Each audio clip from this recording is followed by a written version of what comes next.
तर आज ना खूप दिवसांनी काहीतरी गोड खाण्याची इच्छा झाली म्हणून मी कॅरमल कस्टर्ड पुडिंग करायला घेतलं. सगळी रेसिपी आणि पुडिंगही मस्त झालं होतं, पण शेवटी माझ्याकडून गडबडीत एक छोटी चूक झाली. काय ते तुम्हाला सांगेनच पुढे.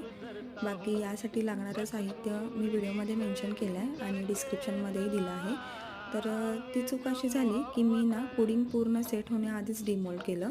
त्यामुळे ते नीट निघालं नाही. त्याचं कॅरेमल थोडं भांड्यालाच राहिलं.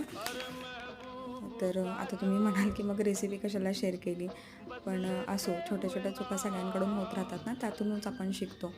त्याची टेस्ट खूप भारी झाली होती म्हणून मी तुमच्यासोबत शेअर केले. तुम्ही पण नक्की ट्राय करा ही रेसिपी, पण माझ्यासारखी गडबड करू नका अजिबात. पूर्ण सेट होऊ द्या. बाकी रेसिपी तुम्हाला कशी वाटली ते कमेंट बॉक्समध्ये नक्की सांगा. आवडला असेल तर माझ्या चॅनलला नक्की सबस्क्राईब करा.